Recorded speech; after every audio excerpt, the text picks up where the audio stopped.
favorites and classic hits. It's been 1 week since you looked at me. Got your hands out, 5 days since you laughed at me.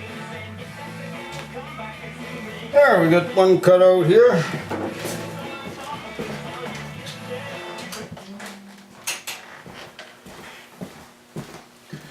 Now we just turn it around and cut the other one at the same time here.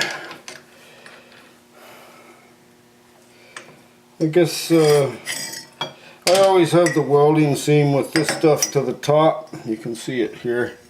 Then they're all always the same. You haven't got that shit where stuff don't fit. It's just an easy reference point, sort of.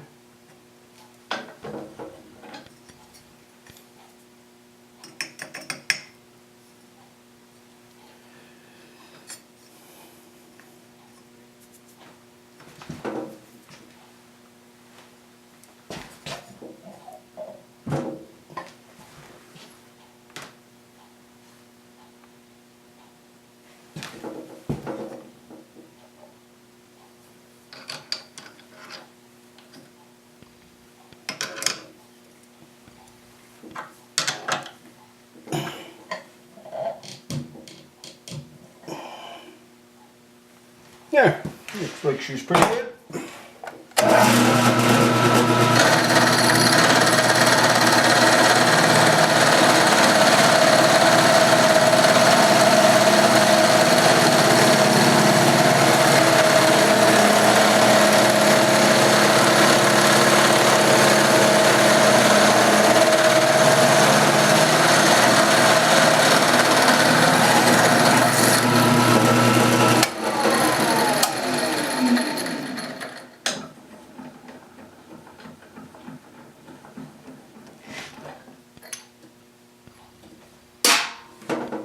Hot. There, that should do that. I think we'll find that piece will fit in there really nice.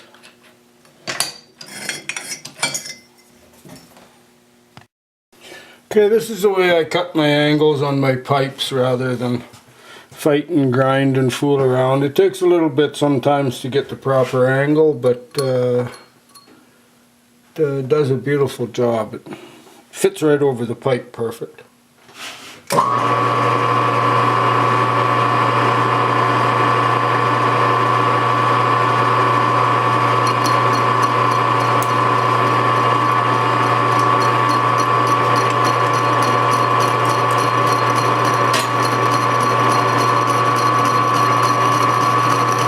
Quite a few different angles that I'm doing here, and it gets to be a bit of a pain and it takes forever, but the end result will be well worth the time spent.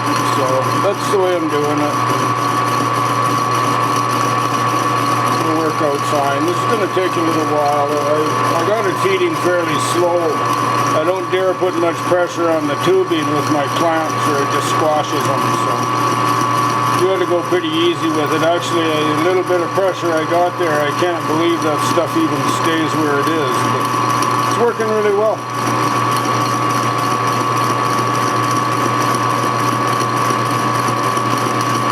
You can probably see in the video the cutter has got a little bit of a wobble to it, but I think probably for an $18 cutter, that's just the way the beast is, and I don't think there's much you can do about them. Actually, they're bimetal blades, but they're intended for cutting wood and embedded nails or whatever, but heck, you can do a lot of sawing right on iron with them. They're well worth it. These are rigid bits, and they stand up pretty good. They're pretty good name, pretty good product.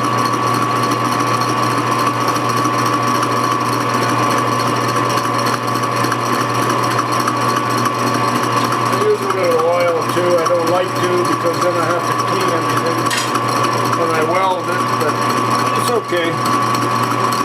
Just use a little bit of alcohol or whatever and clean them off. I've got a lot of lacquer thinner and stuff from the body shop, so I just wipe them off with that and done deal.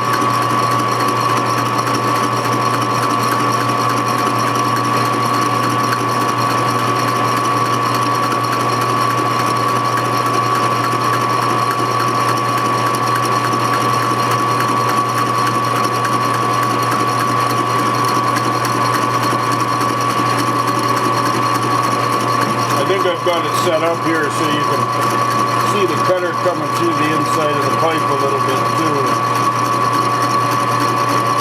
Fooled around here, took me a whole day to get things set up just so that I could do these angles. And not have to muck them up too bad. I want everything to fit nice. I don't like it when iron doesn't fit. Yeah, I know. Keep your hand out of it.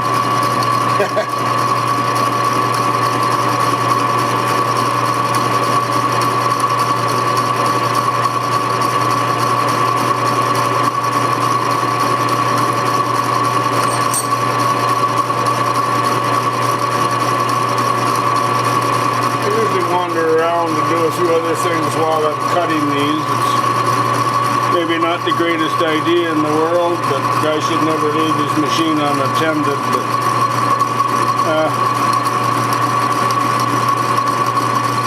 there's not a lot of money involved in anything that might get squashed here, so it's not a big deal. The worst thing is when them pieces cut off, which is just ready to do here now. Sometimes they get kind of hung up and knock things all to hell, but they usually come through okay. I could spin it faster too, but I'm just afraid it'll grab and tear stuff out of there. There, she hooked it up. Now it'll just finish trimming a little bit on the edges there and getting things squared up, and then we'll try it and see how it fits. I've already got one cut. This is just for the front lower tubes on the frame that come off the neck. I'm just going to put a couple of little braces in them, and then I'll put a center brace in also. As soon as I'm done cutting this, I'll take the camera in and show you what I'm doing. I've got my frame boxed with my engine setting in it, and it turned out okay. It's a start anyway. I don't know what the hell I'm going to do for motor mounts, but I'll figure something out.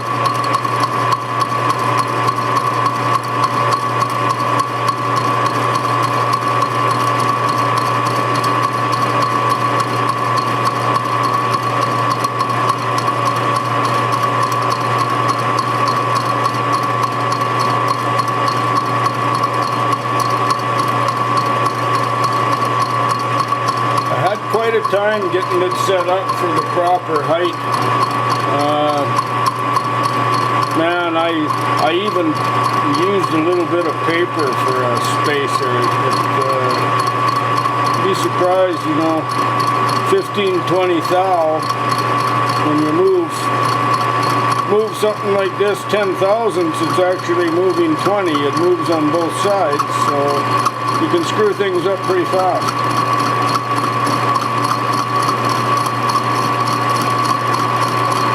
Just gonna come out now.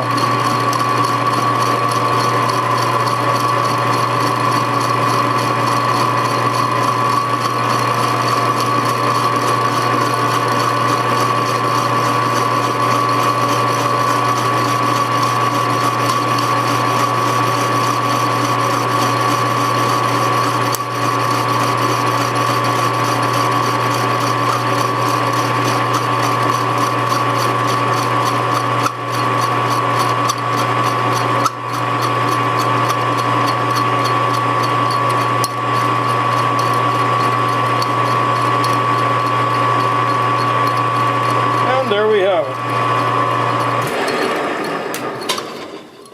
Just back them up a little. Come out.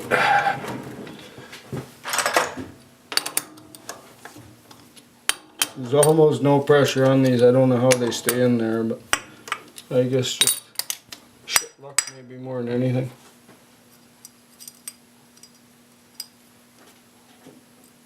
I always cut myself working with this darn stuff too, but that's the way she goes. There you go. Very nice angle. There's the two pieces that I just made there. I haven't got them tacked or anything. They're just sitting there. They're not quite centered. And then I'm going to run another one from here right up to the top of the neck again. It's just think it'll make it fairly strong in there. I've got my frame box down here. The engine sitting right in the hole. Let's see if I can get underneath here a little bit and show you how it carries it. It sits right in tight. There's I'm gonna have to take the pan off. There's an oil switch actually that goes in this pan. I'm going to take that all. I took it out, but there's a plate there that holds it back a little bit. So I'll take the pan off and weld that all up after once I got everything done in my frame. This way here. I don't know if you can see that very damn good or not, but.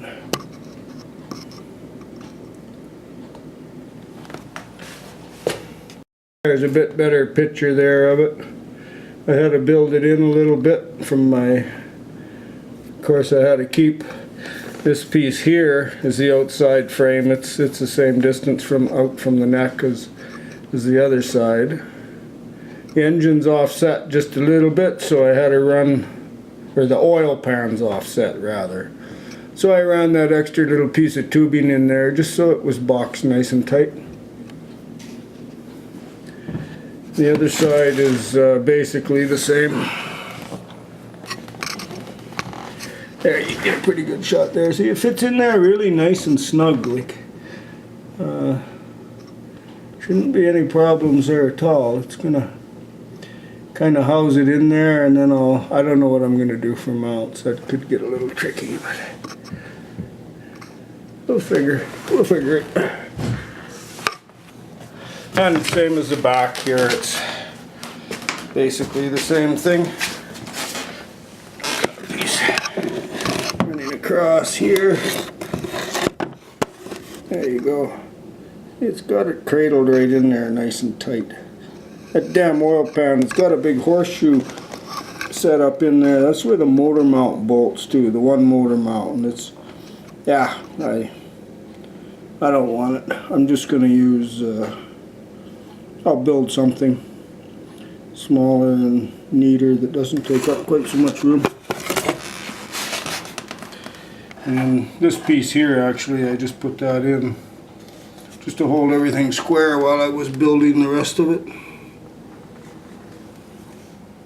Keep in mind, this will all be stripped back out. This engine will look like new by the time I'm done here. I've got lots of little plans for it too.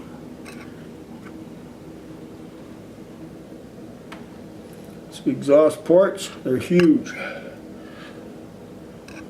Oh, you can even see one of the apex seals sitting in there. There's one right there.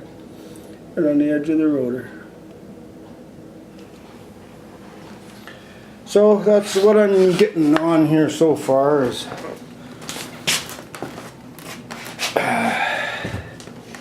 getting these pieces in. They say they're not welded, so they're not sitting in there perfectly square. And then I'm going to run right from the bottom there, right up to the neck in between the two tubes. And I think that should stiffen that up pretty nice. And then I'll take down in these bends here, making this bend right here where it's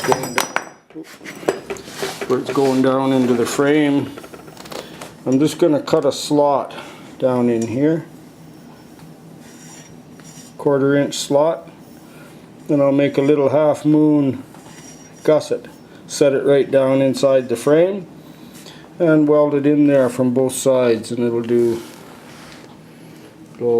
make it much stronger.